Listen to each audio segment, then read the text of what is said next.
Mobile की घंटी 2 बार बज चुकी थी। मुझे सुनाई तो दे रहा था, लेकिन नींद की वजह से मेरी आंख खुल ही नहीं रही थी। लेकिन जब तीसरी बार फिर से घंटी बजी, तो मैंने चिड़चिड़ाहट में अपनी आंखें खोली और सोचा कि ना जाने कौन है जो इतनी सुबह सुबह परेशान कर रहा है। टेबल पर इधर उधर हाथ मारकर जैसे तैसे मैंने मोबाइल तक पहुंचने की कोशिश की। स्क्रीन पर नाम देखा तो मेरी भौंएं थोड़ा सा सिकुड़ गईं और दिमाग में अजीब सी सनसनी होने लगी, क्योंकि ये मेरे सौतेले बाप का फोन था। लेकिन उसका फोन अचानक से मेरे पास क्यों आ रहा था, वो भी इतने टाइम के बाद। मुझे ये आदमी बिल्कुल पसंद नहीं, लेकिन फिर भी अब जब फोन आ रहा था तो फिर मैंने उठाना ही ठीक समझा। जैसे ही मैंने फोन उठाया तो उधर से मेरे सौतेले बाप की आवाज आई।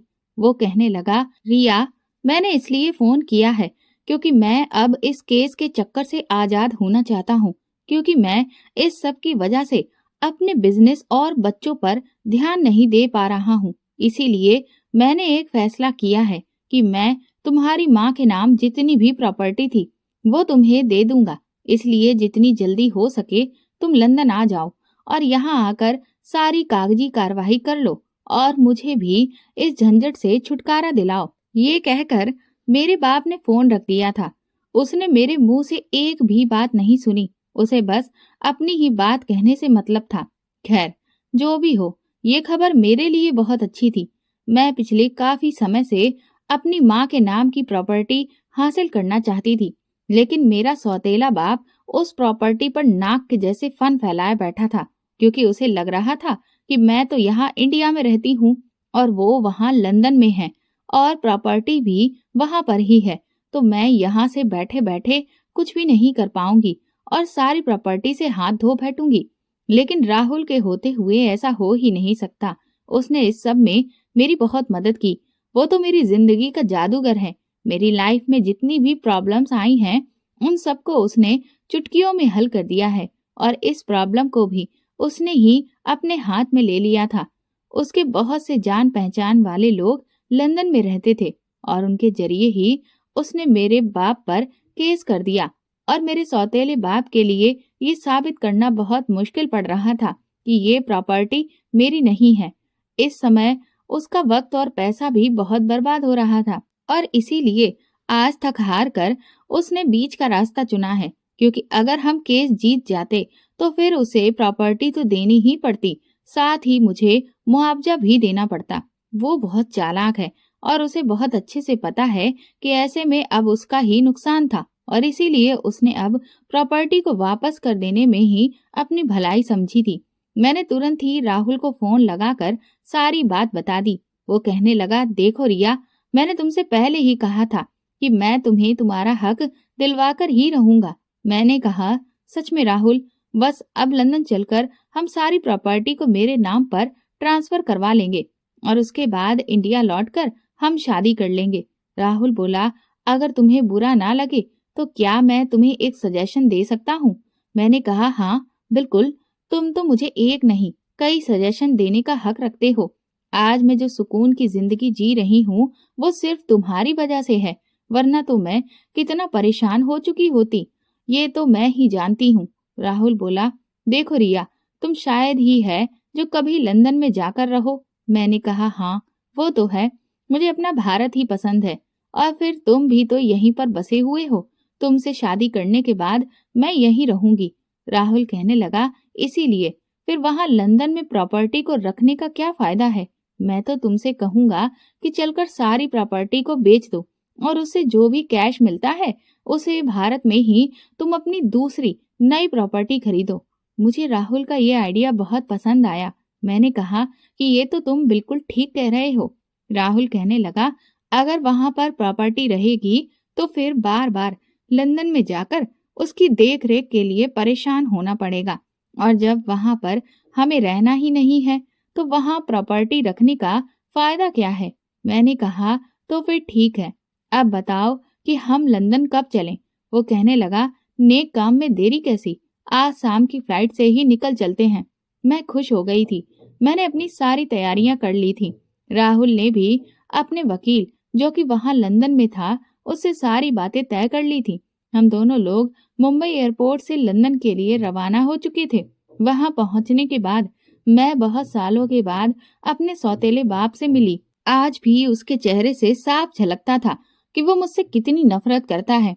उस आदमी ने कभी भी मुझे अपनी बेटी माना ही नहीं। उसे तो बस सिर्फ मेरी माँ की दौलत से ही प्यार था और इस दौलत की खातिर उसने मेरी माँ से शादी कर ली थी।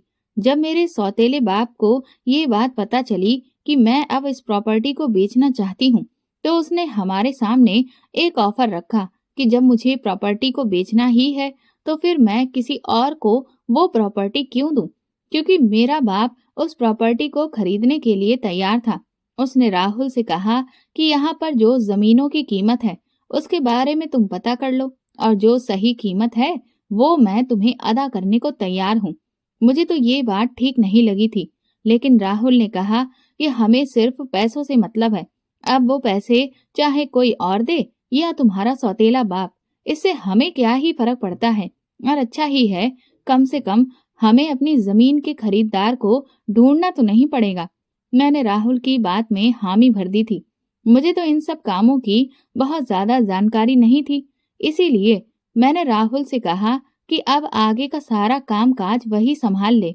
राहुल ने मेरे अकाउंट की सारी डिटेल मुझसे ले ली और उसके बाद मैं होटल चली आई, क्योंकि मुझे अपनी तबीयत कुछ ठीक नहीं लग रही थी। शायद इतना लंबा सफर करके आई थी, इस वजह से कुछ अजीब सा लग रहा था। शाम तक राहुल ने सारा जरूरी काम निपटा दिया था। उसने कहा कि कल सुबह तक पैसे तुम्हारे अकाउंट में ट्रांसफर हो जाएंगे। मैं भी बिल्कुल निश्चिंत हो गई थी। अगले दिन दोपहर को ही हमारी वापसी की फ्लाइट थी। हमने अपना सारा सामान पैक किया और होटल से चेकआउट करके हम एयरपोर्ट पहुंच चुके थे। मैं बहुत खुश थी, क्योंकि अब मैं भारत लौटने के बाद अपनी नई जिंदगी की शुरुआत अपने बचपन के प्यार के साथ करने वाली थी। एयरपोर्ट पर इमिग्रेशन के दौरान हमारे कागजों की चेकिंग चल रही थी। राहुल मुझसे 2 लोगों के आगे खड़ा था। उसके कागजों की चेकिंग होने के बाद वो और आगे बढ़ गया। मैं जैसे ही आगे बढ़ी, तभी अचानक से मैं एक औरत से टकरा गई, जिससे कि उसका और मेरा दोनों का सामान वहीं गिर गया। वो औरत अजीब तरह से लड़ने लगी। मैंने उसे समझाने की कोशिश की कि मैंने उसे जानबूझकर धक्का नहीं दिया है, जिस पर उसने थोड़ा बहुत बड़बड़ाया और फिर वो अपना सामान समेटते हुए वहां से निकल गई। मैंने भी फटाफट से अपना सामान इकट्ठा किया और फिर अपने सारे डॉक्यूमेंट्स को वेरिफिकेशन के लिए दिया। कुछ देर तक वो ऑफिसर सारे डॉक्यूमेंट्स देखता रहा। उसके बाद उसने मुझे आगे बढ़ने के लिए कह दिया। तब तक राहुल प्लेन में बैठने वाले रास्ते की तरफ निकल चुका था कि तभी अचानक से एक ऑफिसर ने पीछे से आकर मेरे कंधे पर हाथ रखा और उसने मेरा नाम पूछा। वो मुझसे कहने लगा कि आपसे कुछ बात करनी है। इसके बाद वो लोग मुझे एक रूम में लेकर गए, लेकिन मुझे नहीं पता था कि अब मेरी दुनिया में भूचाल आने वाला है। उस रूम में पहुंचते ही उन्होंने मुझसे कहा कि मेरे लगेज की चेकिंग में उन्हें ड्रग्स के काफी सारे पाउच मिले हैं। ये सुनते ही मेरे होश उड़ चुके थे। मैंने उन ऑफिसर से कहा कि ऐसा नहीं हो सकता। मेरे सामान में ड्रग्स कैसे हो सकती है? वो सामान मेरा नहीं होगा। मैं बहुत बुरी तरह से घबरा गई थी, लेकिन उन लोगों ने मुझे तुरंत ही अरेस्ट कर लिया। वो कहने लगे कि हमारे पास पूरे पक्के सबूत हैं। मैंने उनसे कहा कि आप मेरी बात समझने की कोशिश कीजिए, ये जरूर कोई बहुत बड़ी गलतफहमी हुई है। मैंने तुरंत ही उनसे कहा कि मेरा फ्रेंड भी मेरे साथ ही सफर कर रहा है। आप प्लीज एक बार मेरी मुलाकात उससे करवा दीजिए। आप अनाउंसमेंट करवा दीजिए कि रिया शर्मा राहुल खन्ना से मिलना चाहती है, क्योंकि वो प्लेन में सवार हो चुका है और उसे नहीं पता कि मेरे साथ यहाँ पर क्या हो रहा है। उसे तो यही लग रहा होगा कि मेरे डॉक्यूमेंट्स का वेरिफिकेशन चल रहा है। मैं उन ऑफिसर से कहती रह गई, लेकिन उनमें से किसी ने भी मेरी कोई बात नहीं सुनी थी। मैं चीखती रह गई, चिल्लाती रह गई। उस वक्त मैं इतनी बदहवास थी कि मैं एयरपोर्ट पर राहुल राहुल करके चिल्लाने लगी। शायद मुझे ये गलतफहमी हो रही थी कि यहाँ से मेरी आवाज प्लेन के अंदर तक पहुंच जाएगी, जबकि ये तो बिल्कुल नामुमकिन ही था। मैं यही सोच रही थी कि वहां राहुल भी परेशान हो रहा होगा कि मैं आखिर अब तक प्लेन में आई क्यों नहीं। लेकिन उसे तो पता ही नहीं है कि यहाँ मेरे साथ हो क्या गया है। मैं उसे कैसे कांटेक्ट करूं, उस तक अपनी बात कैसे पहुंचाऊं, मुझे कुछ समझ में नहीं आ रहा था। वो लोग मुझे तुरंत ही अपनी कस्टडी में लेकर पुलिस स्टेशन लेकर गए और वहां पर भी उन्होंने अपनी यही बात जारी रखी और मैं भी अपने आप को बेगुनाह साबित करती रही। लेकिन मेरे सामान में ड्रग्स निकला था, इस बात को मैं झूठा साबित नहीं कर पा रही थी। अब तो मुझे पूरा शक हो रहा था कि शायद चेकिंग के दौरान या तो किसी स्मगलर ने मेरा फायदा उठाया है या उसने पुलिस से बचने के लिए मेरे सामान में ड्रग्स रख दिया, या फिर ये सब इन्हीं ऑफिसर्स की चाल थी। मैंने उनके सामने पैसों की पेशकश की तो वो मुस्कुराने लगे और कहने लगे कि ये बात एयरपोर्ट पर की होती तब तो कुछ हो भी सकता था, लेकिन अब हमारे बड़े ऑफिसर्स तक ये मामला पहुंच चुका है, इसलिए अब कुछ नहीं हो सकता। मुझे भी अपनी बुद्धि पर बहुत अफसोस हो रहा था कि मैंने इतना लेट पैसों के बारे में क्यों सोचा। यहीं पर अगर मेरे साथ राहुल होता तो वो तुरंत ही इस मैटर को हैंडल कर लेता, लेकिन मेरी बुरी किस्मत कि वो मुझसे पहले ही आगे जा चुका था। उन लोगों ने मेरे सामान के साथ साथ मेरा मोबाइल भी अपने कब्जे में कर रखा था। मैं उनसे बार बार बहुत रिक्वेस्ट करके रह गई थी कि वो एक बार मुझे राहुल से कांटेक्ट करने दे, लेकिन वो लोग मेरी बात सुन ही नहीं रहे थे। इसके बाद उन्होंने मुझे ले जाकर एक जेल में डाल दिया। मैं रोती बिलखती रह गई।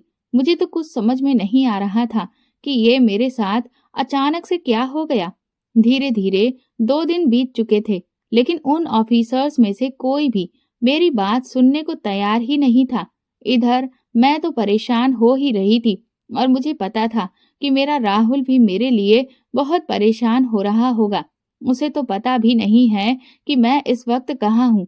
लंदन के कानून काफी सख्त हैं और ड्रग्स के मैटर में भी वहां पर बहुत सख्ती है। 2 दिन के बाद ही मुझे जज के सामने पेश किया गया। वहां पर भी मैंने अपनी सफाई दी कि मैं यहाँ पर किस काम के लिए आई थी।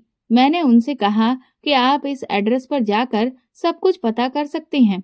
इसके बाद वो लोग मुझे वापस जेल ले गए और फिर 1 हफ्ते के बाद जब दोबारा मेरी सुनवाई हुई तो मुझे ये बताया गया कि मेरी बाकी की बातें तो बिल्कुल ठीक निकली हैं, लेकिन इससे ये साबित नहीं होता है कि मैं एक ड्रग डीलर नहीं हूँ, क्योंकि ड्रग्स तो मेरे सामान में पाई ही गई थी। और तो और उन्होंने मुझ पर ये भी इल्जाम लगाया कि मैं एक इंटरनेशनल गैंग में शामिल हूँ। मुझे तो समझ ही नहीं आ रहा था कि एक के बाद एक मेरी मुसीबतें बढ़ती ही जा रही थी और वहां परदेश में मेरी मदद करने वाला कोई भी नहीं था। मेरा जो वकील था वो भी बिल्कुल बेकार था। वो तो वही लंदन का था और वहां के कानून के हिसाब से ही वो सारे काम कर रहा था। मुझे तो लग ही नहीं रहा था कि वो मुझे बचाने की कोशिश कर रहा है, बल्कि मुझे ऐसा लग रहा था कि जैसे वो मुझे फंसाने की कोशिश कर रहा है। जब मुझे और कुछ भी समझ में नहीं आया तो मैंने उनसे रिक्वेस्ट की कि कम से कम वो मुझे मेरे सौतेले बाप से ही कांटेक्ट करने दें, लेकिन इसके लिए भी उनमें से किसी ने नहीं सुना। इस केस में अब ज्यादा कुछ था नहीं और इसीलिए मुझे ड्रग्स के केस में लंदन में जितनी सजा तय है वो सुना दी गई थी, ये कहकर कि अब ये जुर्म साबित हो गया है। मैं तो टूट कर ही रह गई थी। मेरी जिंदगी बर्बाद हो गई थी। अब मुझे लंदन कोर्ट से जेल ले जाया जा रहा था। उन्होंने मुझे जैसे ही गाड़ी में बिठाया तभी मेरी नजर दूर एक शख्स पर पड़ी, जिसे देखते ही मेरे शरीर में फुर्ती आ गई थी। परदेश में जब कोई अपना दिख जाता है ना, तो ऐसा लगता है कि जैसे शरीर में जान आ गई हो। ठीक वैसा ही कुछ मेरे साथ हुआ था। मैं तुरंत ही उस लड़के को देखकर जोर जोर से चिल्लाने लगी, अविनाश अविनाश। लेकिन उस वक्त वहां बहुत भीड़ भाड़ थी और शोर भी बहुत था, जिस वजह से उस तक मेरी आवाज पहुंच ही नहीं पा रही थी। लेकिन मैं फिर भी हिम्मत नहीं हार रही थी और अपना गला फाड़ फाड़ कर उसका नाम चीखती रही कि तभी उस तक मेरी आवाज पहुंची और उसने यहाँ वहां देखना शुरू कर दिया था। लेकिन तब तक मेरी गाड़ी आगे बढ़ चुकी थी। मेरी रही सही आखिरी कसर भी खत्म हो चुकी थी। अब मुझे एक नई जेल में शिफ्ट कर दिया गया था। यहाँ पर जब मुझे मेरी जेल में ले जाया जा रहा था तो मैंने देखा कि जेल में बने हुए जो कैद खाने थे उनमें बहुत सारी औरतें बंद थीं। जो कि बहुत ही ज्यादा खतरनाक भी लग रही थीं। उन्हें देखकर ही मेरी रूह कांपने लगी थी। वहां पहुंचकर मुझे कपड़े चेंज करने को बोला गया और उसके बाद मुझे मेरी सेल में डाल दिया गया। मेरे साथ में एक लड़की और थी। वो बड़ी ही खामोश थी और कुछ अजीब सी लग रही थी। मैंने भी उससे कोई भी बात ना करना ही अपने लिए ठीक समझा। मैं एक तरफ कोने में बैठ गई और फूट फूट कर रोने लगी। ये मेरी जिंदगी के साथ एक दिन में ही क्या हो गया था, मुझे कुछ समझ में नहीं आ रहा था। पहले ही मेरी जिंदगी कितनी मुश्किलों से भरी रही है। मेरी माँ एक करोड़पति परिवार की इकलौती बेटी थी। उन्होंने अपनी मर्जी से एक मिडिल क्लास लड़के से शादी की, जिस वजह से उनके परिवार ने कभी भी मेरे पिता को वो दर्जा नहीं दिया जो एक दामाद को मिलता है। जब भी मेरे पिता माँ के साथ उनके घर गए तो उन्हें हमेशा बेइज्जत किया गया और फिर तो धीरे धीरे हालात ऐसे पैदा किए गए कि वो घर जमाई बन जाएं। माँ की खुशी की खातिर पिताजी ने इसे भी अपना लिया। मेरे ननिहाल के लोगों को चैन नहीं पड़ा। अब तो वो लोग मेरे पिता को नौकरों की तरह ट्रीट करने लगे थे और मेरी माँ के कानों में उनके खिलाफ तरह तरह की बातें भरने लगे, जिससे मम्मी पापा के बीच में झगड़ा होने लगा था और इन झगड़ों का मुझ पर बहुत बुरा असर पड़ता था। और फिर एक दिन मेरे पिता कहीं चले गए या फिर गायब हो गए। माँ ने उन्हें बहुत ढूंढा लेकिन वो कहीं नहीं मिले। वो कहाँ गए, उनके साथ क्या हुआ, आज तक इतने सालों में किसी को कुछ भी नहीं पता। अब सिर्फ मैं और मेरी माँ ही रह गए थे। मेरे नाना जी ने माँ को समझाया कि एक औरत के लिए एक लड़की के साथ इतनी लंबी जिंदगी जीना बहुत ही मुश्किल है। अगर इस बच्ची पर बाप का साया नहीं हुआ तो ये जमाना इसे चैन से जीने नहीं देगा। यही सब घिसी पिटी बातें समझाकर मेरे नाना जी ने अपने ही पहचान के एक करोड़पति परिवार के बेटे से मेरी माँ की शादी करवा दी और अपने अहंकार को संतुष्ट कर लिया, ताकि समाज में उनकी नाक ऊंची हो जाए कि उन्होंने अपने ही दर्जे के लोगों में अपनी बेटी ब्याही है। लेकिन उन लोगों ने सिर्फ माँ की दौलत की खातिर ही माँ से शादी की थी और इसीलिए शादी के कुछ टाइम के बाद ही उनकी तरफ से तरह तरह की डिमांड्स निकलने लगी, कभी पैसों की, कभी प्रॉपर्टी की, जिसके लिए वो माँ को परेशान करने लगे।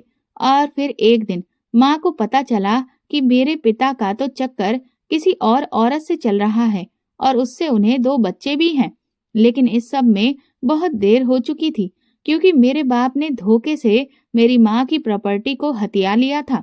मेरे नाना जी का बिजनेस देश विदेश में कई जगह पर फैला हुआ था, लेकिन नाना जी को लंदन बहुत पसंद था और इसीलिए उन्होंने वहाँ ढेर सारी प्रॉपर्टी खरीद रखी थी, ताकि एक उम्र हो जाने के बाद वो वहीं जाकर बस जाएंगे। और मेरे पिता ने माँ के विश्वास को जीतकर उस प्रॉपर्टी को ही धोखे से हथिया लिया था।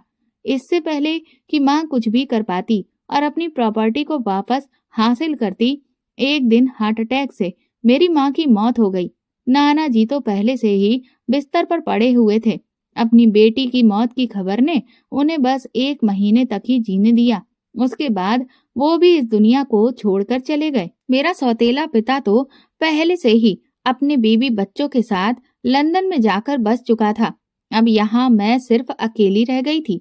बाकी की जो यहाँ की प्रॉपर्टी थी उसे नाना जी के रिश्तेदारों ने हड़पना शुरू कर दिया था, क्योंकि उनकी तो पहले से ही सारी जमीन जायदाद पर नजर थी और इसीलिए वो लोग मेरे नाना जी के कान भरते रहते थे कि तुम्हारी बेटी ने एक मिडिल क्लास आदमी से शादी की है, इससे तो तुम्हारी नाक कट चुकी है, समाज में लोग अब तुम्हारी इज्जत नहीं करेंगे, वगैरह वगैरह कई तरह की बातें। और इसी सब की वजह से मेरे नाना जी ने खुद ही झूठी शान की खातिर अपनी बेटी का जीवन तबाह कर दिया था। इस सब में मैं पूरी तरह से बिखर कर रह गई थी। मुझे तो कुछ समझ में ही नहीं आ रहा था कि मैं क्या करूं। लेकिन उस वक्त मेरी माँ की सहेली के बेटे राहुल ने मेरा बहुत साथ दिया। राहुल मेरे साथ बचपन से ही स्कूल में पढ़ा है और मैं उसे ही पसंद करती थी। जब थोड़ी समझदार हुई तो मैंने ये फैसला कर लिया था कि मैं उसी से शादी करूंगी। आज मुझे लंदन में अविनाश दिखाई दिया, लेकिन ये मेरे लिए हैरत की बात थी कि वो भला यहाँ पर क्या कर रहा था। अविनाश वो भी मेरे साथ स्कूल टाइम में था। वो मेरा अच्छा दोस्त था, लेकिन एक दिन जब उसने मुझसे अपने प्यार का इजहार किया तो मैं दंग रह गई थी। मैंने उसे साफ इनकार कर दिया कि मैं तुमसे प्यार नहीं करती। इसकी एक वजह ये भी थी कि मैं जिस तरह के माहौल में पली बड़ी थी, उसका असर मुझ पर बहुत था और इसीलिए मैं भी अमीरी और गरीबी में बहुत मानती थी। मेरे अंदर भी अपनी दौलत को लेकर घमंड भरा था और मुझे अविनाश कभी भी मेरे स्टैंडर्ड का नहीं लगा। इसीलिए मैंने उसे साफ इनकार कर दिया। उस बेचारे का उस वक्त दिल टूट चुका था। मेरे इनकार के बाद कुछ दिन तो वो मुझे स्कूल में दिखाई दिया, लेकिन फिर वो अचानक से गायब हो गया। वो कहाँ गया, किसी को कुछ पता नहीं। आज इतने सालों के बाद वो मुझे लंदन में दिखा और मुझे अपने स्वार्थ की खातिर ही सही, लेकिन उसकी जरूरत महसूस हुई। लेकिन अफसोस, उसका भी कोई फायदा नहीं हुआ, क्योंकि वो मुझे देख ही ना सका। मैं ये सब बैठी सोच ही रही थी कि फिर मैंने सोचा कि मेरे साथ भला ऐसा हो कैसे गया। काफी देर सोचने के बाद मुझे लगने लगा कि हो ना हो, ये सब कुछ मेरे सौतेले बाप ने ही मेरे साथ किया है, क्योंकि उसके हाथ से करोड़ों की प्रॉपर्टी चली गई है, जिसके लिए वो इतने सालों से केस लड़ रहा था। और मेरा सौतेला बाप एक नंबर का लालची आदमी है। मुझे तो पहले ही उस पर विश्वास नहीं करना चाहिए था। मुझे सोचना चाहिए था कि उस आदमी ने अचानक से इतनी आसानी से मुझे मेरी प्रॉपर्टी वापस करने का मन कैसे बना लिया। उसने मुझे फोन किया और मैं तुरंत ही लंदन आ गई। उसने सारा प्लान अपने दिमाग में पहले ही बिठा लिया होगा कि वो मुझे मेरी प्रॉपर्टी दे तो देगा, लेकिन बदले में मेरी जिंदगी भी खराब कर देगा। मुझे ऐसा फंसाएगा कि ये प्रॉपर्टी और पैसा भी मेरे किसी काम नहीं आएगा। अगर उसे ये सब नहीं मिल सकेगा तो मुझे भी नहीं मिल सकेगा। यही सब सोचकर शायद उसने ही मुझे फंसाया है, या फिर शायद नहीं, पता नहीं। मुझे कुछ समझ नहीं आ रहा था। मेरे दिमाग की उलझनें खत्म होने का नाम ही नहीं ले रही थी। रात का खाना हम सबको सेल में ही पकड़ा दिया गया था। मेरे साथ वाली लड़की अभी तक मुझसे कुछ भी नहीं बोली थी। वो बिल्कुल खामोश थी। मैं भी चुपचाप अपने बिस्तर पर लेट गई। मैंने कभी नहीं सोचा था कि एक दिन मैं लंदन की जेल में पहुंच जाऊंगी। मेरी आंखों से नींद कोसों दूर थी, लेकिन फिर ना जाने कब मेरी आंख खुल गई। सुबह सुबह ही अचानक से मेरे पास खबर पहुंचाई गई कि कोई मुझसे मिलने आया है। ये सुनकर तो मेरी खुशी का ठिकाना नहीं रहा। मैं समझ गई थी कि मेरा राहुल मेरे पास आ गया है। अब मुझे वो हर हाल में बचा लेगा। मैं तुरंत ही दौड़ती हुई उस रूम में पहुंची जहां पर मिलने दिया जाता था, लेकिन वहां खड़े हुए शख्स को देखकर मैं दंग रह गई, क्योंकि वो और कोई नहीं, अविनाश था। खैर, जो भी हो, वो भले ही राहुल नहीं था, लेकिन अविनाश को देखकर भी उस वक्त मुझे उतनी ही खुशी हुई थी जितनी अगर राहुल होता तो उसे देखकर होती। मुझे न जाने क्या हुआ। मैं दौड़कर अविनाश का हाथ जालियों से बाहर की तरफ मैंने पकड़ लिया। मैंने कहा, अविनाश, तुमने पहचाना मुझे? मैं रिया, वही रिया हूँ जो तुम्हारे साथ स्कूल में पढ़ती थी। प्लीज अविनाश, मुझे बचा लो, मेरी मदद करो, मुझे तुम्हारी इस वक्त बहुत जरूरत है। अविनाश मुझसे कहा, पहले तुम थोड़ा शांत हो जाओ और मुझे आराम से बताओ कि आखिर बात क्या है और तुम यहाँ लंदन की जेल में कैसे पहुंच गई। मैंने उसे एक सांस में ही सब कुछ बता दिया। वो काफी गंभीर हो गया और कहने लगा कि ये मैटर तो बहुत बड़ा है। ड्रग्स का मामला यहाँ पर बहुत ही सीरियस मैटर है और इस बात को साबित करना भी अब बहुत मुश्किल है कि तुम्हारे सामान में पाया हुआ ड्रग्स तुम्हारा नहीं था। मैंने अविनाश से कहा कि तुम मेरा एक काम करो, मैं तुम्हें राहुल का नंबर देती हूँ, तुम प्लीज उससे जाकर कांटेक्ट करो। इससे अगर हमारी कोई मदद कर सकता है तो सिर्फ वही कर सकता है, क्योंकि वो एक गवाह भी है। अविनाश ने कहा कि हाँ, ये बात तुमने बिल्कुल ठीक कही है। मैंने अविनाश को राहुल का कांटेक्ट नंबर दिया, लेकिन अगले दिन जब अविनाश मेरे पास लौट कर आया तो उसने बताया कि राहुल का नंबर उसने बहुत बार ट्राई किया, लेकिन वो अनरीचेबल ही बता रहा है। मुझे तो समझ में नहीं आ रहा था कि मेरी किस्मत मेरे साथ कौन सा खेल खेल रही है। अविनाश ने कहा कि तुमने कहा था कि तुम्हारे सौतेले पिता यहीं लंदन में हैं, तो मुझे लगता है कि हमें एक बार उनसे भी मदद मांगनी चाहिए। मैंने अविनाश से कहा कि वो आदमी मेरी मदद हरगिज नहीं करेगा, क्योंकि उस आदमी ने ही तो मुझे इस सब में फंसाया है। अविनाश ने मुझे हैरत से देखा। वो कहने लगा कि तुम इतने यकीन से कैसे कह सकती हो कि तुम्हारे सौतेले पिता ने ही तुम्हें ड्रग्स के मामले में फंसाया है? मैंने कहा, तो और क्या, तुम ही बताओ, यहाँ लंदन में मेरे साथ ऐसा वरना कौन कर सकता है? इतने सालों से मेरा बाप ही तो यहाँ पर रह रहा है। उसके ही यहाँ पर ऐसे लोगों से कांटेक्ट होंगे, क्योंकि वो बहुत सारे उल्टे सीधे काम भी करता है। और फिर तुम खुद से सोचो कि इतने सालों से जो प्रॉपर्टी मुझसे छीनने के लिए वो इतना लंबा केस लड़ रहा था, उसे अचानक उसने इतनी आसानी से अपने हाथ से क्यों जाने दिया? इसीलिए ना, ताकि वो मुझे भी बर्बाद कर दे। अविनाश ने कहा कि तुम्हारी बात में दम है। हो सकता है कि तुम जो कह रही हो वो बिल्कुल ठीक है, लेकिन फिर भी हमें एक बार तुम्हारे सौतेले पिता से बात करनी चाहिए। कुछ तो कम से कम पता चलेगा, क्योंकि अभी ये बात साबित नहीं हुई है। हो सकता है उसकी मदद से मैं तुम्हें बचा सकूं। इसीलिए तुम मुझे अपने पिता का एड्रेस दो। मैंने अविनाश को अपने सौतेले बाप का पता दे दिया था। मैंने अविनाश से पूछा कि लेकिन तुम यहाँ लंदन में क्या कर रहे हो? वो कहने लगा कि उसने लंदन की यूनिवर्सिटी से लॉ की पढ़ाई की थी और उसके बाद ही उसने यहीं पर अपनी प्रैक्टिस जारी की और आज वो यहाँ का एक बहुत अच्छा वकील बन चुका है और अब वो यहीं रहता है। मुझे तो ये सुनकर हैरत हुई। कहाँ तो मैं इस लड़के को एक मिडिल क्लास समझती थी और कहाँ इस लड़के ने अपनी मेहनत के दम पर कितना ऊंचा मकाम हासिल कर लिया था। अविनाश कहने लगा, तुमने तो मेरा प्यार स्वीकार किया नहीं और भारत में रहने के लिए मेरे पास अब कुछ नहीं बचा था, क्योंकि अगर मैं वहां पर रहता तो तुम्हारी यादें मुझे जीने ही नहीं देती और इसीलिए मैं कुछ भी करके इंडिया छोड़ देना चाहता था। और जब मुझे लंदन यूनिवर्सिटी में मौका मिला तो मैंने तुरंत ही उस मौके का फायदा उठाया। अविनाश की इस बात को सुनकर मैं शर्मिंदा हो गई थी। मैंने अविनाश से कहा कि देखो अविनाश, वो हमारे अतीत की बातें हैं और फिर मैं तुम्हारे प्यार को इसीलिए ठुकराया था क्योंकि मैं राहुल से प्यार करती थी। अविनाश ने कहा, मैं जानता हूँ, मुझे सब कुछ बाद में पता चल गया था और फिक्र मत करो, मैं तुमसे नाराज भी नहीं हूँ। प्यार कोई जबरदस्ती की चीज नहीं है। मेरा प्यार एक तरफा ही सही, मुझे उस बात का कोई दुख नहीं है क्योंकि मैं तो तुमसे सच्चा प्यार ही करता था। वो कहने लगा, चलो ठीक है, फिलहाल हमें इन सब बातों को छोड़कर इस बात पर ध्यान देना होगा कि तुम्हें यहाँ से कैसे भी करके निकाला जाए। अविनाश कहने लगा, लेकिन रिया, एक बात का ख्याल रखना, तुम्हें रात के वक्त अगर तुम्हारी सेल से बाहर निकाल कर ये लोग कहीं भी लेकर जाएं तो तुम बिल्कुल भी मत जाना, क्योंकि इस जेल में लड़कियों के साथ बहुत गलत होता है। यहाँ का जो बड़ा ऑफिसर है वो काफी अय्यास किस्म का इंसान है और वो बहुत ही घटिया है।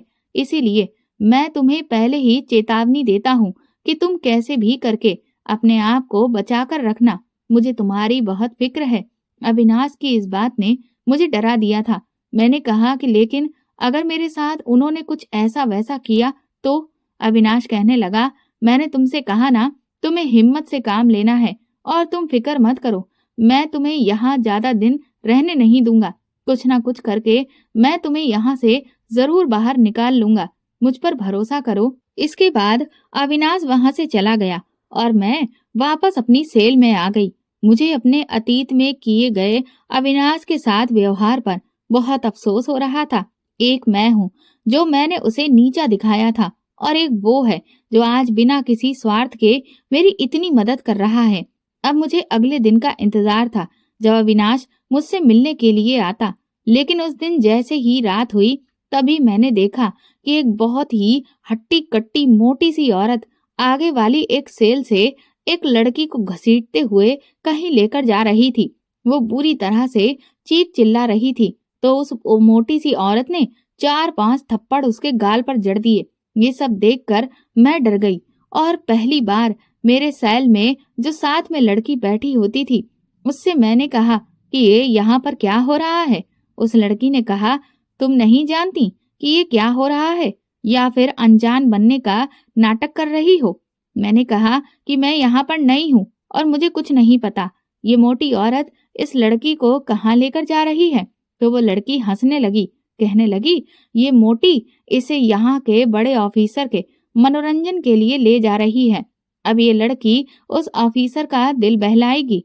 यहाँ पर यही सब होता है और बेचारी यहाँ की कैदी लड़कियां रोती तड़पती रह जाती हैं। वो ऑफिसर बिल्कुल जानवर है, जानवर। उसे किसी पर भी जरा सा भी तरस नहीं आता। अभी वो मुझे ये बता ही रही थी कि तभी एक कड़कती हुई आवाज हमारे कानों में पड़ी, जिससे ना सिर्फ मैं बल्कि वो लड़की भी सहम गई। हमने बाहर की तरफ देखा तो सामने एक तकरीबन 6 फुट लंबा हट्टा कट्टा आदमी खड़ा था, जो बहुत ही ज्यादा खतरनाक लग रहा था। उस लड़की ने धीरे से कहा, यही है वो ऑफिसर। उस ऑफिसर ने उस रोती बिलखती हुई लड़की के बालों को कसकर पकड़ लिया और राक्षसों के जैसे हंसने लगा। वो बेचारी उसके आगे हाथ जोड़ रही थी, लेकिन उसे उस पर दया नहीं आई। वो इतना ताकतवर था कि उसने उस लड़की को अपने एक हाथ से ही हवा में ऊपर उठाकर अपने कंधे पर टांग लिया और फिर वहां से चला गया। मैं तो ये देखकर बुरी तरह से कांप उठी थी। उस ऑफिसर में बहुत ताकत थी। ये लड़कियों का कितना बुरा हाल करता होगा, इसका अंदाजा अब मैं लगा चुकी थी। डर के मारे मेरा गला सूखने लगा और घबराहट होने लगी कि मैं यहाँ से आखिर कब बाहर निकलूंगी। कहीं अगर इस ऑफिसर ने मुझे देख लिया तो ना जाने क्या होगा। ढेर सारे सवालों ने मुझे घेर लिया था। मैंने उस लड़की से कहा कि ऑफिसर यहाँ पर महिला कैदियों के साथ ऐसा सुलूक कर रहा है, इसके खिलाफ कोई एक्शन नहीं लिया जाता। तो वो लड़की हंसने लगी, बोली, ये सब के सब साले मिले हुए हैं और सब ही मिल बांट कर यहाँ की महिला कैदियों का इस्तेमाल करते हैं। तो भला कोई किसी के खिलाफ क्यों जाएगा? और फिर हम लोग सिर्फ मुजरिम हैं, तो हमारे बारे में कोई क्यों सोचने लगा? मैं भगवान से प्रार्थना करने लगी कि वो मेरी रक्षा करे, मुझे इस राक्षस से बचा कर रखे और कैसे भी करके इस नर्क से निकाल दे। अगले दिन अविनाश जब वापस लौटा तो उसका चेहरा उतरा हुआ था। मैंने उससे पूछा कि क्या हुआ, क्या तुम मेरे सौतेले बाप से मिले? तो अविनाश ने मुझे एक ऐसी खबर सुनाई कि मेरे होश उड़ चुके थे। वो कहने लगा कि तुम्हारे सौतेले पिता की हार्ट अटैक से मौत हो चुकी है और अब यहाँ लंदन में ऐसा कोई भी नहीं है जो तुम्हारे लिए गवाही दे सके। अविनाश कहने लगा कि तुम मुझे राहुल का एड्रेस दो, मैं इंडिया जाकर राहुल से मिलता हूँ। मैंने तुरंत ही उसे राहुल का एड्रेस दे दिया। अविनाश ने कहा, तुम फिक्र मत करो, मैं यहाँ के कुछ ऐसे ऑफिसर्स को जानता हूँ जो पैसों के लिए कुछ भी करने को तैयार हैं। मैं उनसे रिश्वत के लिए बात करता हूँ। अविनाश की इस बात से मुझे याद आया कि मेरे अकाउंट में तो बहुत सारे पैसे पड़े हैं। मैं अब तक ये बात सोची ही क्यों नहीं।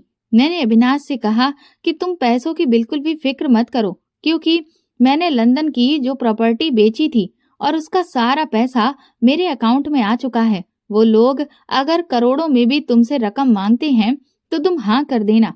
ये कहते हुए मैंने अपनी सारी अकाउंट डिटेल्स अविनाश को दे दी। अविनाश ने कहा कि ठीक है, तुम अगर मुझे ये बात पहले बता देती तो अब तक तो शायद तुम जेल के बाहर होती। मैंने कहा कि मैं क्या कहूँ, इस सब की वजह से मैं इतना परेशान थी कि मेरे दिमाग में ये बात तो आई ही नहीं। इसके बाद अविनाश वहां से चला गया। मेरा एक एक दिन अविनाश के इंतजार में कट ही नहीं रहा था। 3 दिन बीत गए थे, लेकिन अविनाश अभी तक लौट कर नहीं आया था। और फिर एक रात अचानक से वही ऑफिसर हमारी सेल के सामने से निकला। मुझे तो इस बात का अंदाजा नहीं था। उस वक्त मैं ठीक सेल के सामने ही खड़ी थी और तभी उसकी नजर मुझ पर पड़ गई और उसकी नजरें मुझ पर अटक गईं। उसे देखकर मैं बुरी तरह से डर गई और तुरंत ही पीछे हट गई। वो शैतानी हंसी अपने चेहरे पर लाते हुए मेरी तरफ आगे बढ़ने लगा। वो ऑफिसर भले ही अंग्रेज था, लेकिन उसे हिंदी भी आती थी। वो कहने लगा, इतनी खूबसूरत चिड़िया मेरी जेल में है और मुझे अब तक पता ही नहीं। मुझे हिंदुस्तानी मिठाई बहुत पसंद है और इस मिठाई का स्वाद तो मैं आज ही लूंगा। उसने तुरंत ही उस मोटी औरत को बुलवाया और उसे हुक्म दिया कि वो मुझे कुछ ही देर में उसकी बताई हुई जगह पर पहुंचा दे। मैं बुरी तरह से रोते हुए गिड़गिड़ाने लगी कि प्लीज मुझे छोड़ दो, मेरे साथ ऐसा कुछ भी मत करो। लेकिन उन लोगों पर तो कोई असर ही नहीं हो रहा था। जब वो मोटी मुझे वहां से ले जाने लगी तो मेरे साथ में रहने वाली उस लड़की ने मेरी मदद करने की कोशिश की।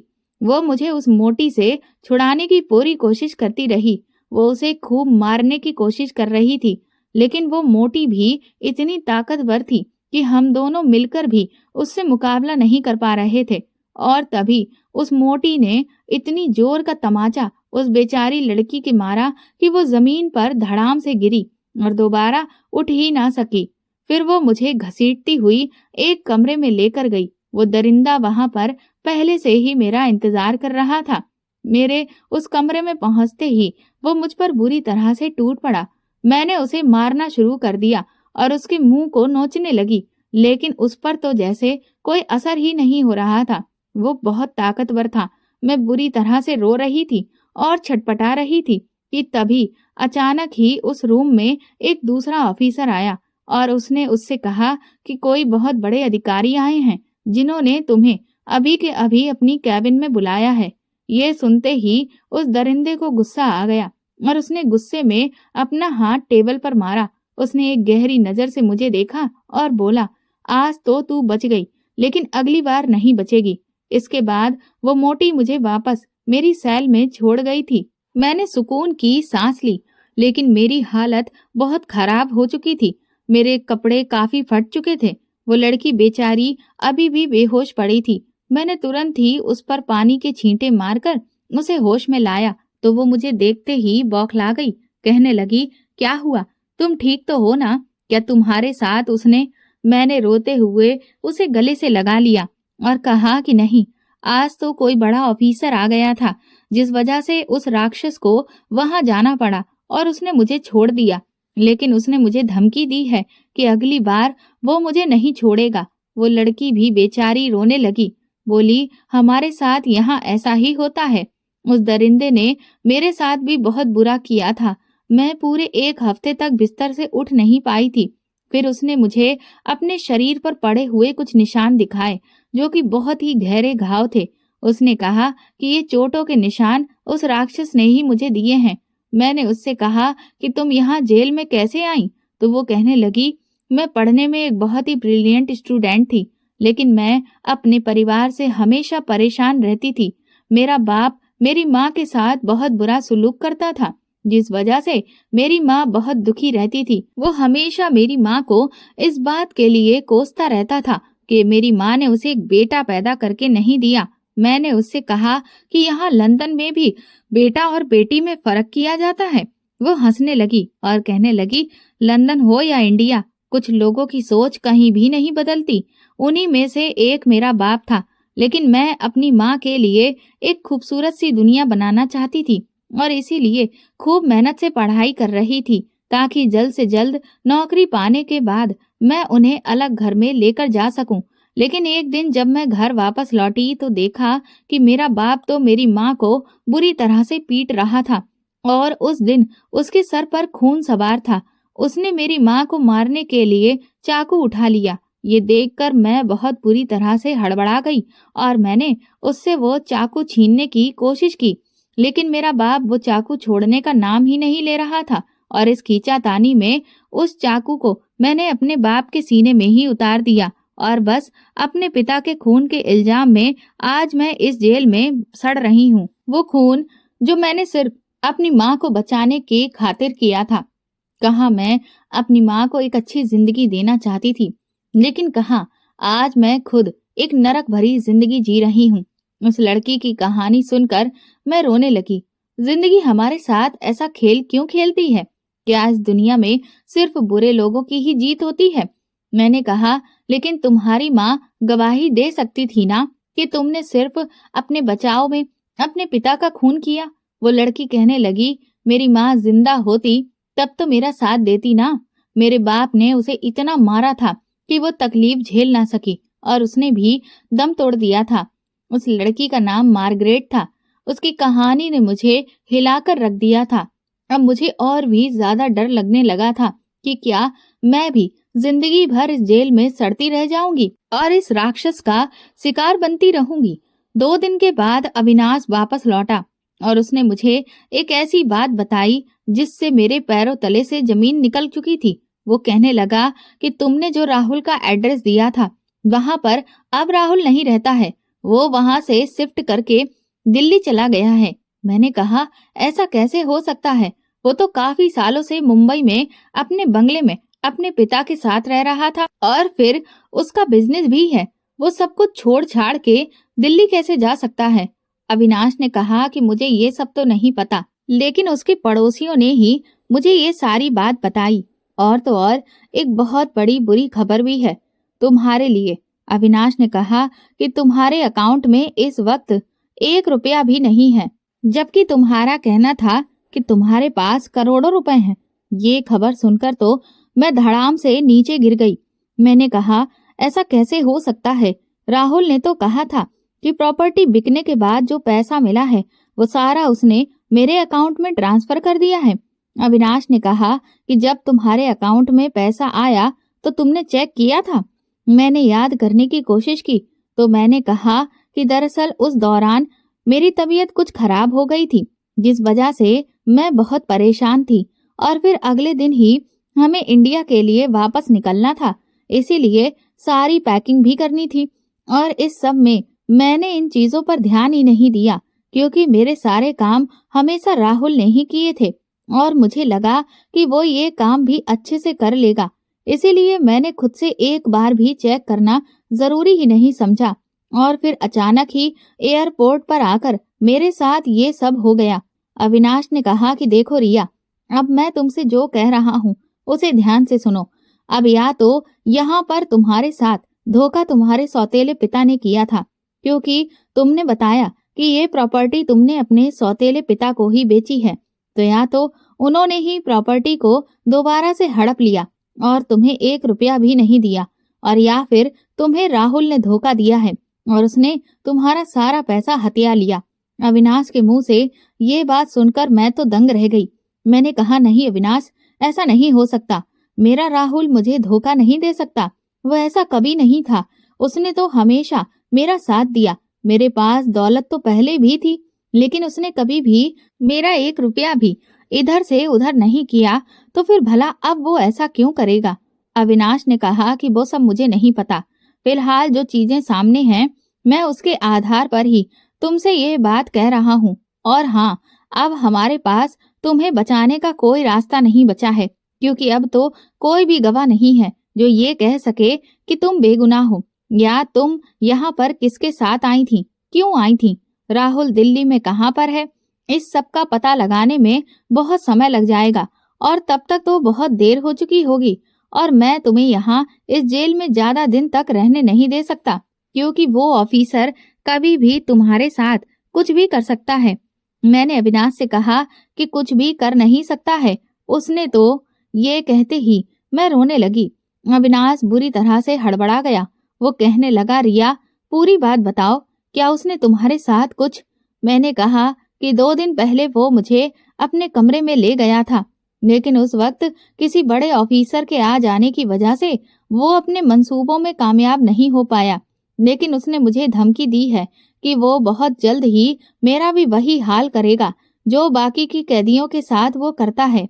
अविनाश ने गुस्से से अपना हाथ उस जाली पर मारा, उसकी आंखों में खून उतर आया था। वो कहने लगा, मेरा बस चले तो मैं उस साले का खून कर दूं। मैंने तुमसे इसीलिए कह रहा हूँ कि यहाँ पर एक दिन भी अब तुम्हारा रहना खतरे से खाली नहीं है। मैंने कहा, तो फिर अब तुम ही बताओ कि अब मैं यहाँ से कैसे निकलूंगी।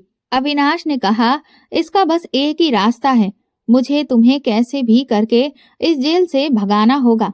मैं हैरत से अविनाश की तरफ देखा। मैंने कहा, पागल हो गए हो तुम, अगर तुमने ऐसा किया तो तुम भी लंदन पुलिस की नजर में मुजरिम साबित हो जाओगे, तुम्हारा पूरा करियर बर्बाद हो जाएगा। अविनाश कहने लगा, जो होगा सो देखा जाएगा, मुझे उसकी कोई परवाह नहीं।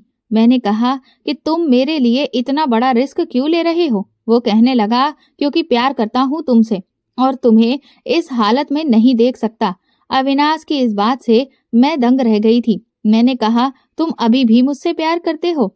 अविनाश कहने लगा, वो सब छोड़ो, फिलहाल तुम मेरी बात सुनो। उसने मुझे पूरा प्लान समझाया कि किस तरह से एक आदमी रात को 12 बजे मेरी सेल का दरवाजा खोल देगा और फिर मुझे किस रास्ते से होते हुए एक दीवार तक पहुंचना है।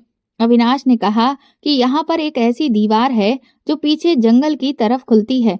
उससे लगी हुई पानी की पाइपलाइन है।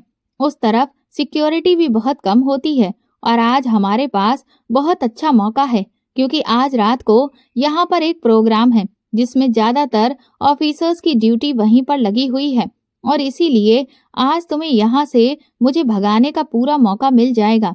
उसने मुझे समझा दिया कि मुझे किस तरह से उस जगह पर पहुंचना है। अविनाश ने मेरा हाथ पकड़कर कहा, रिया, तुम्हें हिम्मत रखनी होगी और कैसे भी करके उस दीवार तक पहुंचना होगा क्योंकि अंदर की हर मुश्किल का मुकाबला तुम्हें अकेले ही करना होगा। इसलिए अपने आप को बचाने के लिए अपनी पूरी ताकत जुटा लेना। मैं वापस अपनी सेल में आ गई थी और जैसे ही रात का 12 बजा तभी अचानक से एक आदमी ने आकर मेरी सेल का दरवाजा खोल दिया था और फिर वो चुपचाप एक साइड खड़ा हो गया। मैंने मार्गरेट को पहले ही बता दिया था कि आज मैं जेल से भाग रही हूँ। मैंने चलते समय उससे भी कहा कि वो भी मेरे साथ चले, लेकिन उसने मना कर दिया। वो कहने लगी, बाहर जाकर अब मैं करूंगी भी क्या? अब मेरे लिए इस दुनिया में कुछ भी नहीं रखा है, इसीलिए मुझे मेरे हाल पर छोड़ दो।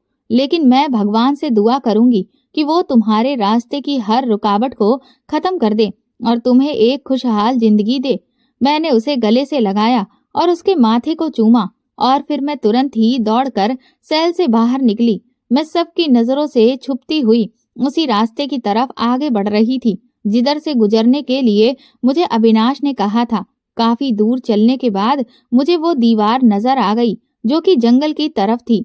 मैं बहुत खुश थी कि अब मैं बच जाऊंगी, लेकिन तभी किसी ने अचानक से मेरा हाथ पकड़ लिया और जब मैं पीछे पलटकर मैंने देखा तो मेरी टांगें बुरी तरह से कांपने लगी थी क्योंकि वो और कोई नहीं, वही ऑफिसर था जो जेल में लड़कियों की इज्जत के साथ खेलता था।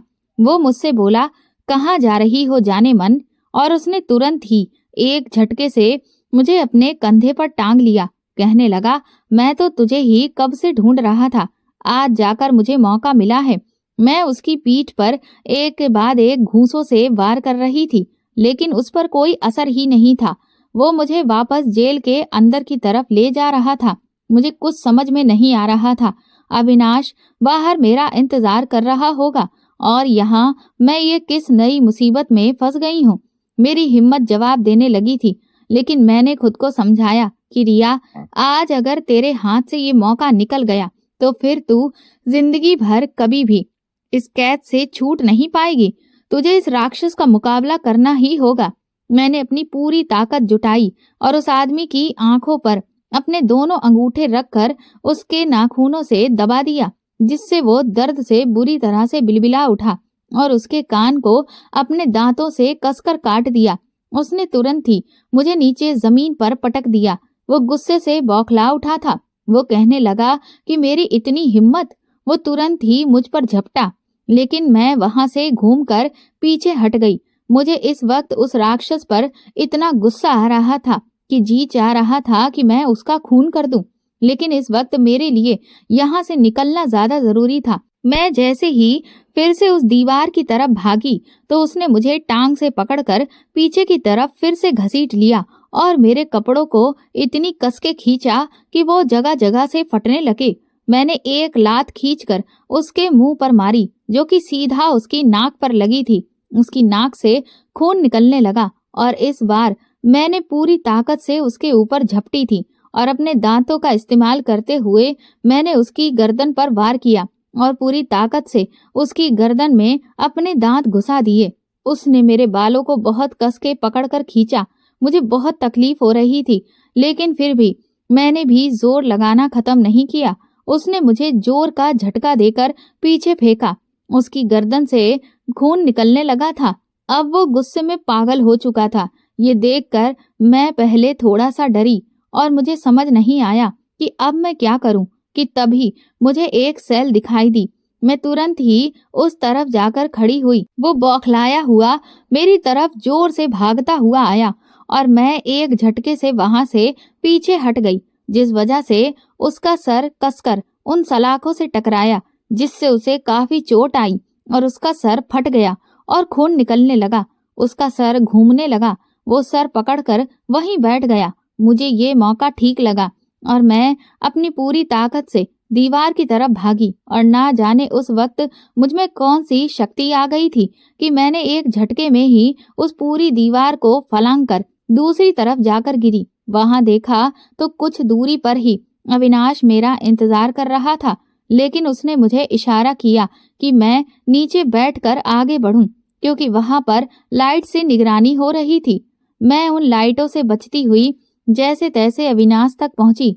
अविनाश ने मेरी हालत देखी तो वो डर गया। मैंने उससे कहा कि उस राक्षस ने मेरे साथ फिर से वही सब करने की कोशिश की थी, लेकिन इस बार मैंने हार नहीं मानी और उसका मुकाबला किया और उसे सबक सिखाया। इसके बाद हम दोनों वहां से निकल आए थे और फिर समंदर के रास्ते हम अलग अलग देशों से होते हुए जैसे तैसे इंडिया पहुंचे। मैं जैसे ही अपने बंगले पर पहुंची तो मेरे होश उड़ गए थे, क्योंकि मेरा बंगला भी बिक चुका था। वहां पर अब कोई और मालिक था और उसने मुझे जब ये बताया कि उसे ये बंगला किसने बेचा है, तब मैं बेहोश होते हुए ही बची थी। वो बंगला राहुल ने ही उसे बेचा था। इसका मतलब ये साफ था कि मेरे साथ ये धोखा और किसी ने नहीं, राहुल ने ही किया था। इधर अविनाश के एक पहचान के इंस्पेक्टर ने राहुल का पता लगा लिया था। हम लोग तुरंत ही अगले दिन दिल्ली में उस जगह पहुंच गए थे जहां पर राहुल ने अपना नया बंगला लिया था। मैं वहां पर भेष बदलकर अविनाश के साथ पहुंची थी। मैंने देखा वो एक बहुत ही आलीशान जिंदगी जी रहा था। शाम के वक्त वो एक कसीनो में पहुंचा। मैं और अविनाश भी उस कसीनो में पहुंच गए। हमने उस वक्त एक बूढ़े आदमी का गेटअप ले रखा था। वहां पर राहुल के मुंह से मैंने जो बातें सुनी, उससे मेरे अंदर गुस्से का लावा फूट पड़ा था। वो अपने एक दोस्त को हंस हंस कर अपनी होशियारी की बातें बता रहा था कि किस तरह से उसने मुझे इतने सालों तक बेवकूफ बनाया और उससे सही समय का इंतजार किया जब वो एक झटके में ही मेरी सारी प्रॉपर्टी को हथिया ले और मुझे बिल्कुल कंगाल कर दे। राहुल कहने लगा कि पहले तो मैंने सोचा कि मैं उस रिया को भिखारी बनाकर उसके हाथ में कटोरा पकड़ा दूंगा, लेकिन फिर मैंने सोचा कि वो बहुत चालाक चिड़िया है।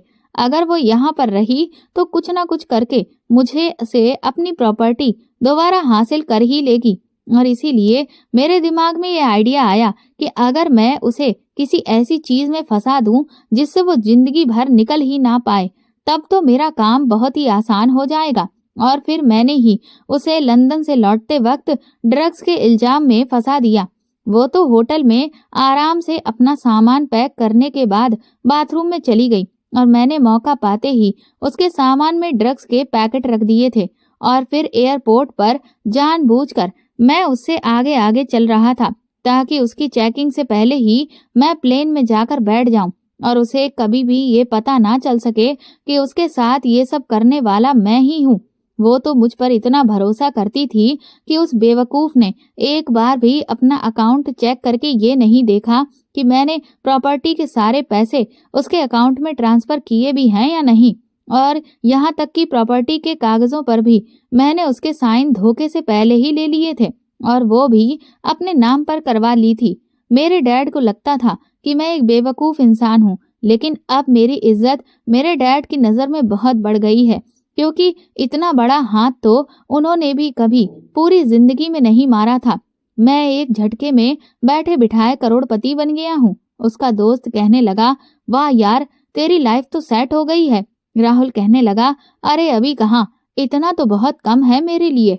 मुझे तो बिलियनियर बनना है और अब किसी दूसरी सोने की चिड़िया को अपने जाल में फंसाना है। बस उसके लिए ही मैं यहाँ कसीनो में हर रोज आता हूँ। एक बार एक और शिकार कर लूं, उसके बाद जिंदगी भर आराम से बैठकर खाऊंगा। मुझे उस वक्त उस राहुल से नफरत हो रही थी। मेरा जी तो किया कि मैं उसका गला दबा के उसे अभी मार डालूं, लेकिन अविनाश ने मेरा हाथ पकड़ लिया। वो मुझे लेकर बाहर आया। उसने कहा, देख लिया तुमने, ये है तुम्हारे राहुल की असलियत। उसने इतने सालों तक तुमसे प्यार का झूठा नाटक किया और तुम्हारा साथ दिया ताकि वो तुम्हारा पूरा पूरा फायदा उठा सके। मैं अविनाश के गले लगकर फूट फूट कर रोने लगी। मैंने कहा, अब तो कुछ भी नहीं हो सकता। मैं उस पर विश्वास करने की बहुत बड़ी कीमत चुकाई है। अब मैं पूरी तरह से बर्बाद हो चुकी हूँ। तुमने मेरा बहुत साथ दिया है अविनाश। मैंने तुम्हारे सच्चे प्यार को ठुकराया था और राहुल को चुना था, और शायद उसकी ही सजा मुझे भगवान दे रहा है। ये कहकर मैंने अविनाश से कहा कि अब तुम मेरे चक्कर में अपनी जिंदगी खराब मत करो। मैं अब यहाँ से जा रही हूँ। अविनाश ने मेरा हाथ पकड़ लिया। वो कहने लगा, कहाँ जा रही हो? मैंने कहा, पता नहीं, कहीं ना कहीं तो पहुंचूंगी ही। अब मेरे पास कुछ नहीं बचा है। अविनाश बोला, इस राहुल को यूं ही जाने दोगी? इसको इसके किए की सजा नहीं दिलाओगी? मैंने कहा, तुम बताओ, मैं इसके किए की सजा इसे कैसे दिलाऊंगी? मेरे पास तो कोई सबूत ही नहीं है। अगर मैं अदालत का दरवाजा खटखटाऊंगी भी तो कैसे साबित करूंगी कि इसने मेरे साथ किस तरह से छल किया? और फिर अगर मैं कानून के पास गई तो फिर लंदन में जो ड्रग्स का केस मुझ पर लगा है वो मैटर भी खुलेगा, जिसमें तो उल्टा मैं ही फंस जाऊंगी। और अब तो मुझ पर लंदन की जेल से भागने का इल्जाम भी लगेगा। अविनाश ने कहा, मैंने तुमसे कब कहा कि तुम कानून का दरवाजा खटखटाओ?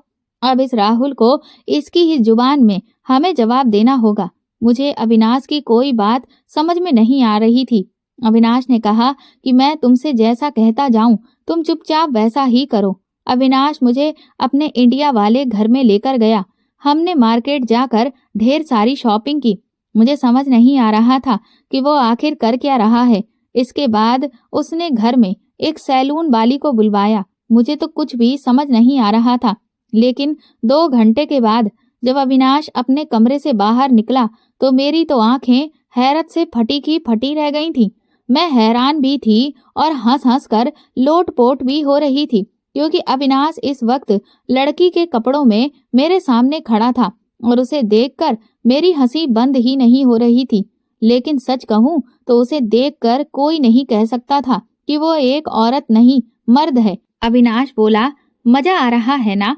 अब तुम देखो मैं कैसे उस राहुल को मजा चखाता हूँ। मैंने कहा, लेकिन तुम करने क्या वाले हो? मुझे बहुत डर लग रहा है। अविनाश बोला, डरो नहीं, तुम्हें भी तो मेरा पूरा साथ देना है। बताओ, राहुल को उसके किए की सजा देनी है या नहीं? मैंने कहा, हाँ। बोला, ठीक है, फिर जैसा मैं कहता हूँ चुपचाप वैसा करो। शाम को ही हम लोग वापस उसी कसीनो में पहुंचे। अविनाश ने एक बहुत ही महंगी गाड़ी किराए पर ले ली थी। मैं इस वक्त एक बूढ़े आदमी के भेष में अविनाश की सेक्रेटरी बनकर गई थी। अविनाश ने मुझे कहा कि मुझे इसकी सेक्रेटरी का किरदार निभाना है। अविनाश के कुछ दोस्तों ने भी हमारा इस नाटक में साथ दिया। जैसे ही हमने कसीनो में एंट्री की, उसके 2 दोस्तों ने अविनाश की तारीफों के पुल बांधने राहुल के बगल में खड़े होकर शुरू कर दिए थे। उसके दोनों दोस्त आपस में राहुल के पास में बोलने लगे, ये खूबसूरत लड़की देख रहे हो? ये अमेरिका के सबसे करोड़पति आदमी की इकलौती बेटी है। तभी उसका दूसरा दोस्त बोला, लेकिन ये यहाँ क्या कर रही है? वो कहने लगा कि दरअसल ये अपने दम पर कुछ बनना चाहती है। इसे चैलेंजेस बहुत पसंद हैं और इसीलिए ये यहाँ पर अपने पिता की बिना मदद के अपना खुद का एक रिजॉर्ट खोलना चाहती है। काश यार मेरे पास इसके रिजॉर्ट को फाइनेंस करने के पैसे होते, क्योंकि जो भी बंदा इसके साथ मिलकर इसके काम में इसकी मदद करेगा ना, वो तो नोटों में खेलेगा। और तो और मुझे अगर ये मौका मिलता तो मैं तो इसे अपने प्यार के जाल में फंसाकर इससे शादी कर लेता। फिर तो बैठे बिठाए बिलियनियर बन जाता। राहुल को तो बना बनाया पूरा प्लान मिल चुका था। मेरी एक तिरछी नजर राहुल पर ही थी और हमने अपने कानों में जो माइक्रोफोन लगाए थे उससे हम सब एक दूसरे की बातें सुन सकते थे। जैसे ही राहुल के दिमाग में ये आइडिया पड़ा, उसने सोच लिया कि सबसे पहले वही इस आइडिया पर हाथ आजमा ले। वो तुरंत ही अविनाश के पास आया और उसकी तरफ अपना हाथ बढ़ाया। उसने अपना इंट्रोडक्शन दिया कि वो यहाँ का कितना बड़ा करोड़पति आदमी है। अविनाश को तो मैं देखती रह गई, क्योंकि उसकी आवाज भी बिल्कुल लड़कियों की जैसी निकली थी। उसने इतना अच्छा नाटक किया था कि मुझे तो एक पल को शक होने लगा कि क्या ये वाकई में अविनाश ही है। अविनाश ने कुछ ही देर में राहुल को बोतल में उतार लिया था, जबकि उस वक्त राहुल को लग रहा था कि असल में उसने अविनाश को अपनी बोतल में उतारा है। अविनाश ने अपना नाम उसे टीना खन्ना बताया था उसने बता दिया कि वो यहाँ पर एक रिजॉर्ट के लिए आई है। उसे एक फाइनेंसर की जरूरत है जिससे वो अपने बिजनेस में 50% का पार्टनर बनाएगी। ये सुनकर राहुल बहुत खुश हो गया था। उसने टीना खन्ना यानी कि अविनाश का साथ देने के लिए हामी भर दी थी। उसके बाद अगले दिन ही राहुल ने नए रिजॉर्ट के काम के लिए 10 करोड़ की रकम अविनाश को सौंप दी थी। अविनाश ने उसे एक फेक जगह दिखाई और कहा कि यहीं पर हमारे रिजॉर्ट का काम शुरू होगा। साथ ही साथ हम यहाँ पर एक शोरूम भी खोलेंगे ताकि जो भी लोग हमारे रिजॉर्ट में रुकने के लिए आएं, उन्हें शॉपिंग करने के लिए भी कहीं दूर ना जाना पड़े। उसके बाद अविनाश ने अपने एक फेक पिता, जिसे ये दिखाया कि वो अमेरिका में है, उससे राहुल की वीडियो कॉल पर बात कराई। मुझे तो यकीन नहीं आ रहा था कि राहुल जैसा शातिर दिमाग आदमी हम लोगों की असलियत पहचान नहीं पाया था। कुछ ही दिनों में राहुल ने अविनाश पर डोरे डालने शुरू कर दिए ताकि वो उससे शादी कर सके। अविनाश ने भी उसका पूरा साथ दिया और खुद ही राहुल के सामने अपने प्यार का इजहार कर दिया। राहुल का प्लान सक्सेसफुल हो रहा था और इसीलिए उसकी खुशी का ठिकाना नहीं था। अविनाश यानी कि टीना ने राहुल से कहा कि अब वो जल्द से जल्द उससे शादी करना चाहती है। ये सुनकर राहुल बहुत खुश हो गया। उसने कहा, लेकिन इससे पहले तुम्हें मेरे डैड से मुलाकात करनी होगी। मैंने डैड को तुम्हारे बारे में सब कुछ बता दिया है और वो अब तुमसे मिलना चाहते हैं।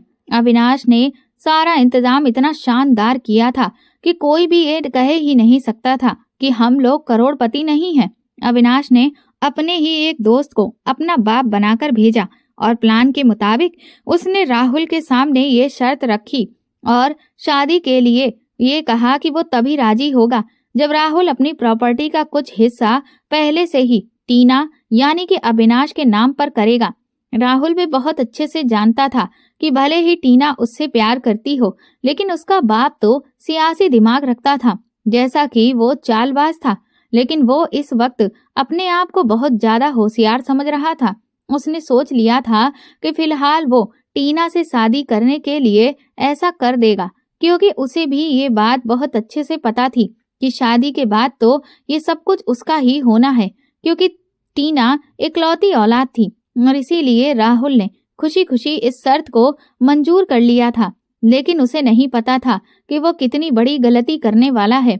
अविनाश ने प्रॉपर्टी के कागजों को तैयार करवा लिया था। राहुल के वकील ने राहुल को वही सारी बातें समझाई जो कि अविनाश ने उससे कही थी, क्योंकि अविनाश ने पहले ही एक मोटी रकम राहुल के वकील को खिला दी थी और इसीलिए वो भी हमारे साथ ही शामिल हो गया था। और फिर उसका नतीजा ये हुआ कि राहुल की सारी प्रॉपर्टी एक झटके में मेरे नाम पर ट्रांसफर हो गई थी। मैं बहुत खुश थी, लेकिन अविनाश कहने लगा कि अभी खुश नहीं होना है, क्योंकि अभी तो राहुल के अकाउंट में जितना पैसा है वो भी सारा का सारा तुम्हारे अकाउंट में ट्रांसफर करवाना है। तुम्हारे साथ धोखा करने वाले को मैं अब भिखारी बना देना चाहता हूँ, क्योंकि उसे बहुत शौक था ना तुम्हारे हाथ में कटोरा पकड़ाने का। अब उसे पता चलेगा कि जब हाथ में कटोरा आता है तो कैसा लगता है। 2-3 दिन के बाद ही हमने शादी की तैयारियां करने का झूठा नाटक किया और इसी दौरान अविनाश ने राहुल से कहा कि उसने अपनी एक प्रॉपर्टी को बेचा है जिसकी रकम काफी ज्यादा है, जिसे वो राहुल के अकाउंट में ट्रांसफर करना चाहती है, क्योंकि उसे ट्रांजैक्शन में कुछ प्रॉब्लम आ रही है। राहुल तो ये सुनकर बहुत खुश हो गया था। उसने तुरंत ही अपने अकाउंट्स की सारी डिटेल्स वगैरह उसको दे दी। अब उसके पास पासवर्ड लेकर वो हर चीज हमें पता थी, जिसका फायदा उठाते हुए अविनाश ने उसका पूरा अकाउंट खाली कर दिया। राहुल तो टीना खन्ना पर अंधा विश्वास करने लगा था, जिसका नतीजा ये हुआ कि वो एक झटके में भिखारी बन गया। अगले दिन ही जब राहुल का अकाउंटेंट उसके पास आया, तब जाकर कहीं सच्चाई उस पर खुली थी। वो बौखला गया और जब बौखलाता हुआ अविनाश के पास आया तो अविनाश ने अपनी असलियत उसके सामने रख दी। मैंने भी अपना सारा मेकअप हटाया तो राहुल के पैरों तले से जमीन निकल चुकी थी। वो कहने लगा कि तुम यहाँ कैसे आई? मैंने उसके मुंह पर खींचकर एक तमाचा मारा। मैंने कहा कि तुम तो मुझे वहाँ मरने के लिए छोड़ आए थे। तुम्हारे जैसा घटिया इंसान मैंने अपनी पूरी जिंदगी में नहीं देखा। तुम्हें क्या लगा कि मैं जिंदगी भर वहां जेल में सड़ूंगी और तुम यहाँ पर ऐश की जिंदगी जियोगे? नहीं मिस्टर राहुल, ये तुम्हारी गलतफहमी थी। आज अविनाश की वजह से ही मैं यहाँ पर खड़ी हूँ और जो कटोरा तुम मुझे पकड़ाना चाहते थे वो आज तुम्हारे हाथों में है। राहुल गुस्से से बौखला गया और उसने मेरी गर्दन अपने पंजे में दबोच ली, लेकिन अविनाश ने उसे इतना मारा कि वो दर्द से बेहाल हो गया। अविनाश ने कहा कि जब तक तू दूसरों के साथ ये करता रहा था तब तो तुझे बहुत मजा आ रहा था, लेकिन आज जब अपनी ही करनी खुद पर हुई तो तकलीफ हो रही है। तुझे शर्म नहीं आई? अपनी इतनी पुरानी दोस्त जो कि तुझसे इतना प्यार करती थी, तुझ पर इतना भरोसा करती थी, उसे धोखा देते हुए? राहुल कहने लगा कि मैं तुम दोनों को छोड़ूंगा नहीं, मैं तुम्हारे खिलाफ धोखाधड़ी का केस दर्ज कराऊंगा। अविनाश ने कहा बिल्कुल कर, फिर तेरी भी असलियत कानून के सामने आएगी कि तूने भी किस तरह से रिया को धोखा देकर उसकी प्रॉपर्टी को हथियाया था। ये सुनकर राहुल खामोश हो गया, क्योंकि वो भी समझ चुका था कि वो अब अपने ही बुने हुए जाल में बुरी तरह से फंस चुका है। मैं अविनाश के साथ वहां से वापस आ गई। मुझे मेरा खोया हुआ ही नहीं बल्कि उससे भी ज्यादा अब बहुत कुछ मिल चुका था, क्योंकि अब सिर्फ मेरे पास मेरी प्रॉपर्टी ही नहीं, राहुल की प्रॉपर्टी और उसका भी पैसा था। अविनाश ने मुझसे कहा कि उसने अपना फर्ज निभा दिया है और इसीलिए अब वो यहाँ से जा रहा है। मैंने अविनाश का हाथ पकड़ लिया और अपने घुटनों पर बैठकर उससे माफी मांगी। मैंने कहा ये मेरी भूल थी कि मैंने तुम्हारे सच्चे प्यार को पहचाना नहीं, लेकिन अब मुझे छोड़कर मत जाओ, क्योंकि अब मैं भी तुमसे प्यार करने लगी हूँ। ये सुनकर अविनाश की आंखों में आंसू आ गए और उसने मुझे गले से लगा लिया। हम दोनों ने शादी कर ली और आज मैं अविनाश के साथ एक सुकून की जिंदगी जी रही हूँ। दोस्तों, हर एक कहानी को लिखने में बहुत मेहनत लगती है, तो प्लीज अगर आपको हमारी कहानी पसंद आई है तो कमेंट करके जरूर बताएं और इस वीडियो को लाइक करके जितना हो सके ज्यादा से ज्यादा शेयर करें। चैनल पर नए हैं तो सब्सक्राइब करें और हाँ, नोटिफिकेशन बेल को जरूर दबाएं ताकि अगली अपडेट सबसे पहले आपको मिले। धन्यवाद।